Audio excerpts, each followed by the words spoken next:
Hey guys, welcome to the Daily Word Bible Study, a plain and simple book by book, chapter by chapter, and verse by verse study through the entire Bible. Currently, we are in Ecclesiastes chapter 8. So let's can get right into it. Ecclesiastes chapter 8. Who knows? I may be able to get through chapter 8 and chapter 9, but I won't promise it. Verse 1 says, "Who is like the wise person who knows the interpretation of a matter?" Or you may say an insight of a matter.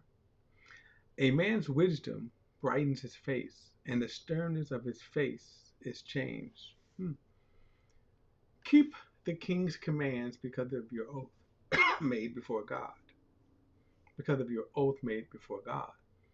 Do not be in a hurry to leave his presence, and don't persist in a bad cause, since he will do whatever he wants, meaning the king. Now, keep this in mind for us who live in American culture, where we, the people, our rights, we could criticize the government. We could disagree with the government. We can voice our disagreement with the government and not suffer consequences, or at least openly anyway. This is different right here. Kings, you know, um, had absolute power. Okay, so you certainly wanted to keep um, your wisdom when dealing with them. Verse 4, "For the king's word is authoritative, and who can say to him, 'What are you doing?'" Now, again, with these kind of kings, this is true. This is exactly a king, uh, especially back then. Modern dictators are the same. Now, we condemn them as evil. So, North Korea, China, a lot of dictators in Africa, South America. We the world condemns them. It doesn't stop them. But back then, if you were a king, like you said, the word with authority. Verse 5, "The one who keeps a command will not experience anything harmful, and a wise heart knows the right time and procedure." Now, this is something that we could apply to a lot of situations. When he says, a wise person knows the right time and procedure. Sometimes people think, well, let's just say something, just say whatever, right? Um, Look at verse 6. For every activity, for every activity, there is a right time and a procedure, even though man's troubles are heavy on him. So, again, one of the things is having the wisdom of when to say something, when to approach something, how to handle something, when to handle something. Verse 7, "Yet no one knows what will happen, because who can tell him what will happen? No one has authority over the wind to restrain it. And there is no authority over the day of death. There is no furlong in battle, and wickedness will not allow those who practice it to escape." I want to point out something he says right there. There is no authority over death. Ponder that for a moment. Every human being, no, you hear people sometimes say this: an horrific accident may happen, and you'll hear somebody say, "Fight, fight, fight," right, as if the person can. It's wishful thinking. But when you stop and you think about it, when the people say, "Fight, fight," how do you fight? The point is, you may think you have control over your life. And for example, I have control over my life to a certain degree. And I can do that for whatever good or evil. We live in a time where there are a lot of mass shootings. A person pops his cork, decides he's going to shoot up a place. Now, he controls that. He decides to do that. What you cannot control is the day of your death. You cannot say, well, no, no, no, no, no, no, death. I remember the old Twilight Zone. And Rod Sterling was a gifted writer beyond his time. And on one particular episode, it was this old lady who kept trying to outwit and hide from death. Now, of course, death came in the form of a person, a young Robert Redford.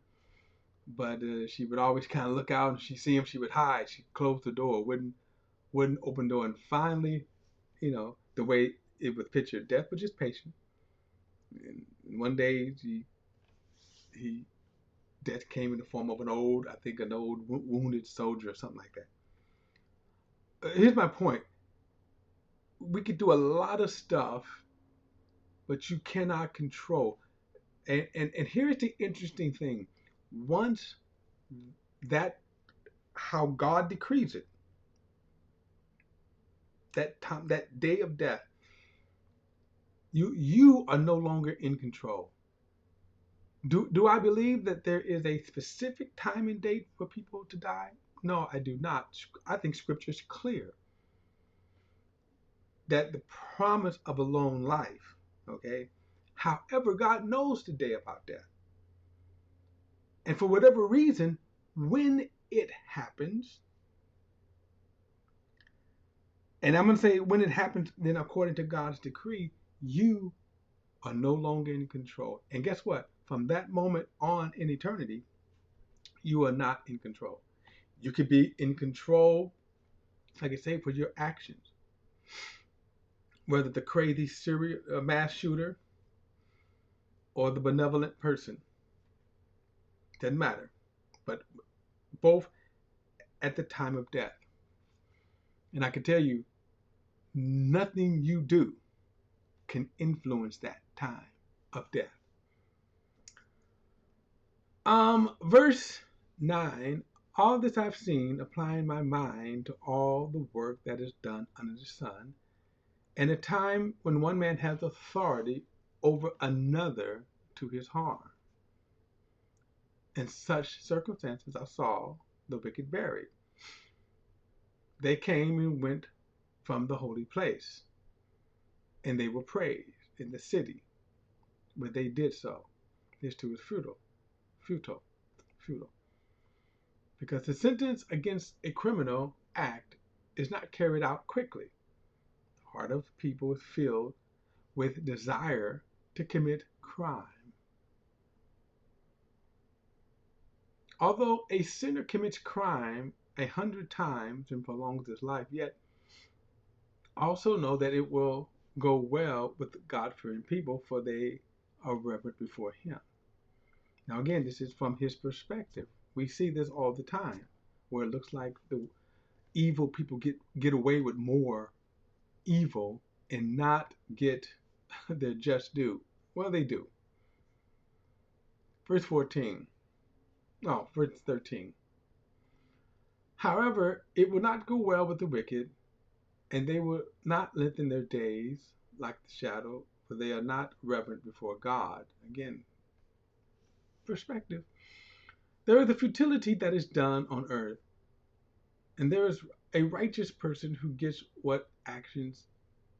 There is a righteous person who get what the actions of a wicked deserve, and there is wicked people who get what actions of a righteous deserve. I say this is fruitful. Now we see this kind of all the time. We see these scenarios that he's given, where it seems like this person who does evil and wicked gets rewarded. On the other hand, a person who does what is righteous, who does what is good, gets punished. I, I, I have been fired one time in my entire life, and I was doing my job. People didn't like what I was doing. Didn't like, we butted heads. Um, Verse 15. So I commended enjoyment, because there is nothing better for man under the sun than to eat, drink, and enjoy himself. For this will accompany him in his labor during the days of his life that God gives him under the sun. So in other words, eat, drink, and be merry. Okay? Verse 16, when I applied my mind to know wisdom and to observe the activity that is done under earth, even though one's eyes do not close in sleep day or night.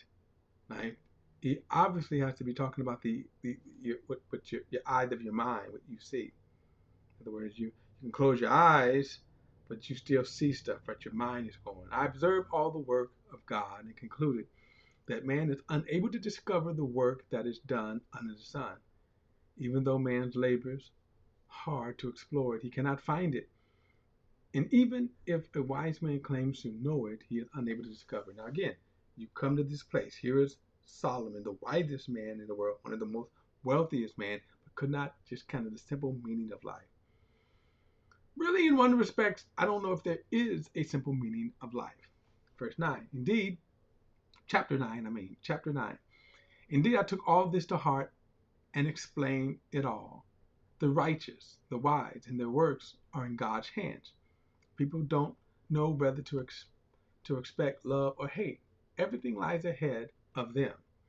Everything, right? So, verse 2, everything is the same for everyone. There is one faith for the righteous and the wicked, for the good, for the bad, and for the clean, for the unclean, for the one who sacrifices and the one who does not sacrifice. As it is for the good, so it is for the sinner. As for the one who takes an oath, so the one who fears an oath. So the idea is that then, if you follow his logic, what's the purpose then of doing either, right? Verse 3, there is an evil in all that is done under the sun. There is a faith for everyone. In addition, the heart of the people full. In addition, the hearts of people are full of evil, and madness is in their hearts while they live. After they go, and after that they go to the dead. Now, of course, he's not speaking what happens to them after they go to the dead. He's speaking from the physical world. In other words, they've done all this dirt, they've done all this evil, and then they die. Verse 4, but there is hope for whoever is joined with all the living, since a live dog is better than a dead lion. Again, matter of perspective. He's speaking from a human, from a physical perspective. Verse 5, for the living know not that they will die, but the dead don't know anything. There is no longer a reward for them because the memory of them is forgotten. So again, how do we answer that? We know consciousness goes on after you die. But notice this statement right here. The memory of them is forgotten. That is mostly true. When people die, we go on. Now, some people, depending on how close you are, the loved ones, yeah, you're going to hang on. But in time, you go on. You move on. Life moves on. Verse 6. Their love, their hate, and their envy have already disappeared, and there is no longer a portion for them in all that is done under the sun. Now, that's the key. Again, remember that he's talking about. He's talking about under the sun, what is done under the sun in the physical realm here. Verse 7. Go, eat your bread with pleasure, drink your wine with a cheerful heart, for God has already accepted your works. Let your clothes be white all the time, and never let oil be lacking on your head. Now, you see this color white comes in here. I guess it's something that is good. I won't go into a lot of other stuff. In other words, ethnic colors of white, hint, hint, versus ethnic colors of black. That, by the way, those concepts were perfectly labeled, purposely labeled. So he said, let your clothes be white all the time and never let oil be lacking on your head. Verse 9, enjoy life with the wife you love all the days of your fleeting life, which has been given to you under the sun, all your fleeting days, for that is your portion in life and in your struggle under the sun. Whatever your hands find to do, do it with all your strength, because there is no work, planning, knowledge, or wisdom in Sheol where you are going. Now remember, he doesn't really know what's going on in Sheol. We don't know all the details that go on And by the way, Sheol here means the grave. Hades itself would mean the place of the departed spirits. So the idea is that he says your work cease. In other words, when they put their body in the grave. So if you only look at it from that standpoint, yeah, everything ceases, everything stops, but your spirit goes on. So he said, whatever your hands find to do, do it with all your strength, because there's no work, planning, knowledge. In other words, doing your life here, work, do what is productive. But he also tells us to what? Enjoy life with your wife. Now he had 700 of them. Okay, verse 11. Again, I saw under the sun, the race is not to the swift, or the battle to the strong, or bread to the wise, or riches to the discerning, or favor to the skillful. Rather, time and chance happen to all of them. Either that's so true. And I often say, you can think about any kind of tragedy. You could be at a concert, you could be at a gathering or a picnic. Some deranged person comes, starts spraying the place. Everybody is going to be affected by that. Verse 12, for a man certainly does not know his time, like fish caught in a cruel net, or like birds caught up in a trap. So people are trapped in an evil time as it suddenly falls on them. We certainly can know that. Again, I'm using stuff that we all know that we can kind of look at, like 9/11, for example, something like 9/11, something like you say, being caught up in a mass shooting, which is very frequent to us now. Almost every week there is a mass shooting somewhere. Notice what he says, no one knows his time. You really don't. No matter how much you plan, no matter even how careful you think you are, right? I could be sitting right here and all of a sudden an airplane can lose a tire and it crashes down on me. We don't know our time.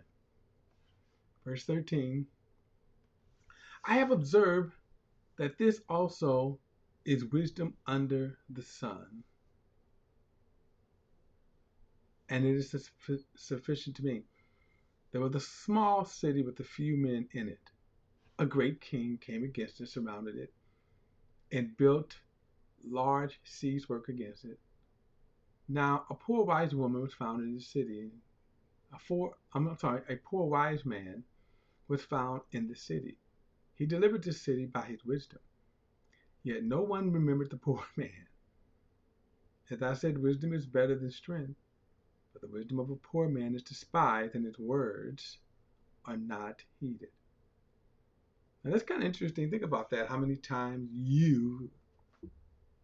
we could say, an unheard of hero, unsung hero, right? No one gives praise, no one gives you credit. He said, wow. Verse 17, the calm words of the wise are heeded more than the shouts of a ruler over fools. Wisdom is better than weapons of war, but one sinner can destroy much good. So much true, so much true. Okay? So much true. So notice again, all of this is basically what? What's the meaning of life? Right? What's the meaning of life? All right, guys, don't forget to like and share this video and subscribe to BP, the Bible Perspective. And as always, if you have a thought or comment, add it to the comment section below. All comments are welcome. Until next time, I see you in the next study.